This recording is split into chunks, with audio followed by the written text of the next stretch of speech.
Hello friend, সবাইকে good morning, শুভ সকাল। বন্ধুরা কেমন আছো? আশা করি সবাই সুস্থ আছো, ভালো আছো। আমার সমস্ত বন্ধুরা আশা করি সুস্থ আছো, ভালো আছো। তোমাদের আশীর্বাদ ও ভালোবাসায় আমিও ভালো আছি। তো সকালটাই তোমাদের দিয়ে শুরু করলাম। তো সবাই একটু সাথে থেকো, কেউ ভিডিওটা স্কিপ করো না। আর যদি ভিডিওটা শেষে ভালো লাগে লাইক কমেন্ট শেয়ার করো। অবশ্যই নতুন বন্ধু হলে চ্যানেলটি সাবস্ক্রাইব করে পাশে থেকো। তো দেখতেই পাচ্ছ, মেয়ে আর বরের জন্য ব্রাশে কলগেট লাগিয়ে রেখে দিলাম। তো এটা আমাকেই করে দিতে হয়। তো এই জন্য, তো মেয়ে তো বের করতে পারি না, এই জন্য আমি ওর জন্য বাবার জন্যও বের করে রাখি। তো ব্রাশটা নিয়ে আমিও ব্রাশটা করতে শুরু করলাম। তো আমার একটা বাজে অভ্যেস আছে, তো সকালে চা না খেলে ভালো হয় না। তো সকালে আমাকে চা খেতেই হবে। তো দেখো, জলে চাটা দিয়ে চিনিটা দিয়ে গরম করে নিয়েছি, চায়ের কালারটা বেরিয়ে গেছে। তো এরপরে দুধটা আগেই গরম করে রেখেছিলাম একটু। তো দুধটা গরম করা ছিল তাই ঢেলে দিলাম। তো এত বাজে অভ্যেস হয়ে গেছে, এটা কিন্তু আমার আগে ছিল না, শ্বশুরবাড়িতে এসেই হয়েছে। তো চা খাওয়ার অভ্যেসটা। আর দেখো, একদিকে ফুলকপি আলুর ঝোল ফুটছে। তো মামামের জন্য খিচুড়ি রান্না করব বলে নিয়েছি। দেখো, ফুলকপি, গাজর, টমেটো, আলু, বাঁধাকপি, তো সমস্ত রকম সবজি দিয়ে আমি মামামের জন্য খিচুড়ি বানিয়ে দিই। তো বন্ধুরা, তোমাদের বাড়িতে যদি ছোট বাচ্চা থাকে, চাইলে তোমরা প্রতিদিনই খিচুড়ি বানাতে পারো, কিন্তু আমি একদিন ছাড়া একে একদিনই দিই। কারণ এতে দেখো বন্ধুরা, এতে কিন্তু আছে তোমাদের, যেহেতু এখানে তোমাদের চাল ডাল আছে, যেহেতু তোমাদের শর্করা প্রোটিনটাও ঠিক সঠিক পরিমাণে যাচ্ছে। যেহেতু বিভিন্ন সবজিগুলো দিয়েছি, যেমন তোমাদের গাজর দিয়েছি, গাজরে যেমন ভিটামিন এ থাকে, সমস্ত সবজিটা দিয়েছি আমি। তো চাইলে তোমাদের বাড়িতে শাক থাকলে শাকও দিতে পারো, যেটা বাচ্চারা এমনি খেতে চায় না। কিন্তু খিচুড়িতে সমস্ত রকম সবজি মিশে একটু মিক্স করে দিলে তো বাচ্চারা সহজেই খেয়ে নেয়। তো আমার মেয়ে তো খেয়ে নেয়, চাইলে তোমরা সোয়াবিনও দিতে পারো। এটা বাচ্চার জন্য খুবই উপকারী বন্ধুরা, এটা তোমরা নিশ্চয়ই ট্রাই করে দেখবে। তো দেখো, দুপুরবেলা খেতে বসে গেছি। তো মামামকে আগেই খাইয়ে দিয়েছিলাম। তো তোমাদের যেটা বললাম, বাচ্চার জন্য পারলে অবশ্যই খিচুড়ি করো। খিচুড়িটা বাচ্চার জন্য সবথেকে উপকারী জিনিস। সমস্ত রকম উপাদান, যেহেতু বাচ্চারা শাক খেতে দেয় না, তাই এটা সমস্ত রকম উপাদান আছে। তো দেখতে পাচ্ছ বন্ধুরা, বিকেলবেলায় চলে এসেছি পকোড়া ছেঁকতে। তো পেঁয়াজের পকোড়া। তো আজকে তোমাদের দাদাভাই বললো যে পকোড়া করতে, তো এই জন্য পেঁয়াজের পকোড়া করছি। তো বেশি করিনি, অল্পই করেছি।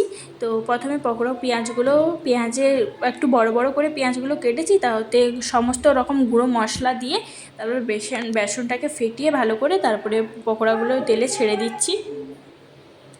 আর দেখো, মেয়ে কিন্তু কোথায় গেছে কে জানে, দেখি মেয়েটা কোথায় গেল। তো এই দেখো, ওকে একটু হরলিক্স করে দিয়েছিলাম ঘুম থেকে উঠে। ঘুম থেকে উঠলে একটু মেজাজটা গরম থাকে, তো এই জন্য ঘুম থেকে উঠেছে, ওদিকে দিয়ে তোমাদের বসে আছে হরলিক্স গ্লাস। চকলেট খাইনি, বসে আছে। এদিকে আমি বই রেখেছি, তো ওকে খেলেই পড়াতে বসাবো। কি রে বল। তো বই দেখেই মনে হয় ওর মাথাটা গরম হয়ে গেছে না কি জানি, কাঁদছে। তো কিছুতেই হরলিক্স খাবে না, তো বদমাশি করছে। তো দেখো বন্ধুরা, কীরকম মুখটা করে বসে আছে, দেখো কাঁদছে, খাবেই না মোটে। আর একদিকে বই পড়ে আছে। তো বন্ধুরা, তোমাদের যেটা বললাম, তোমরা কিন্তু পারলে প্রায় প্রতিটা বাচ্চার জন্য এই খিচুড়ি একটু রান্না করো। কিন্তু আমরা যখন গ্রামে থাকতাম, তখন আমাদের স্কুল থেকেই বাচ্চাদের জন্য খিচুড়ি দিত। এখানে যেহেতু আসে না, তাই আমি নিজের হাতেই বানাই। তো বিকেল সন্ধেবেলা দেখো, তোমাদের দাদাভাই নিয়ে এসছে মাছ, নিয়ে এসছে। তো রুই মাছ নিয়ে এসছে। এখানে কিন্তু অন্য কোনো ধরনের, তো রুই মাছে যেহেতু কাঁটা একটু বেশি থাকে, আমি তোমাদের দাদাভাইকে বলেছি একটু কাতলা মাছ বা অন্য কিছু মাছ আনবে। তো অন্য মাছ আনলে তোমাদের দাদাভাই খেতে চায় না। আবার কাতলা মাছ এখানে পাওয়াই যায় না সেরকম। তো এখানে রুই মাছটাই বেশি পাওয়া যায়। তো যাই হোক, খাওয়া দাওয়া শেষে দেখো ঘরটা একটু পরিষ্কার করছি। তো তোর বাপি এখানে জুস নিয়ে এসেছিলো। তো জুস খেয়ে পুরো রুমটা এমন নোংরা করেছে যে কোথাও পা দেওয়া যাচ্ছে না, পুরো রুমটাই চিড়চিড় চিড়চিড় করছে। তো খাওয়ার শেষে বাসন ধুতে রেখে এসে তারপরে চলে এলাম তোমাদের একটু ঘরটা মুছে দিতে। কারণ দেখতেই পাচ্ছ, রুমগুলো যেহেতু এখানে সাদা স্লেট পাথর লাগানো আছে, পুরোতে চারিদিকে জুস পড়লে একটু কষ হয়ে যায়, কালারটাও বাজে দেখতে লাগে। আর নোংরা চারিদিকে বন্ধুরা, নোংরা ফেলে রেখে সামনে বসতে বিশ্রাম নিতে ভীষণ কষ্ট লাগে। তো নোংরাগুলো পরিষ্কার করে বিশ্রাম নিলে মনের জন্য সমস্ত কাজগুলো শান্তি হয়েছে।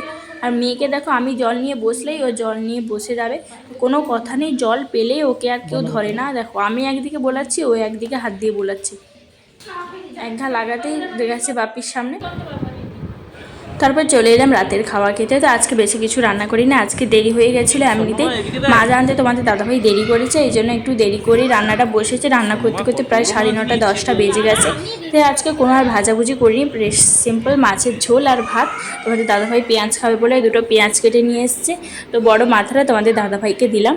তো ও মাথা খেতে ভালোবাসে, আমিও মাথা খাই, আর আমার মাম্মামও মাথা খেতে ভালোবাসে। তো একটাই তো মাছ, একটাই মাথা, তো 2টো ভাগ করা যায়, 3টে ভাগ তো আর করা যাবে না। তো যাই হোক, মেয়ে তার মাছটা নিয়ে আমাকে দিয়ে দিচ্ছে, আর আমার মাছের মাথাটা নিয়ে নিল ও। তো ও তো খেতেই পারে না, শুধু নষ্ট করবে। তো যাই হোক দিলাম ওকে, তো খাক, নষ্ট করুক, নাহলে ভাবে হয়তো মা নিয়ে নিল আমাকে দিল না। তো যাই হোক ওকে দিলাম। তারপরে আমি আমার জন্য মাছ তরকারি নিয়ে নিলাম, সবাই খেতে শুরু করেছি। তোমাদের দাদাভাই ভিডিওটা করছিল। তো গরম ভাতে মাছের ঝোল আর পেঁয়াজ। তো আমরা খেতে থাকি। তোমরা বন্ধুরা প্লিজ ভিডিওটাকে লাইক করে যেও, আর কেউ লাইক না করে যেও না। যে বন্ধুরা নতুন প্লিজ চ্যানেলটি সাবস্ক্রাইব করে পাশে থেকো। Thank you all my viewer, সবাইকে টাটা, গুড নাইট।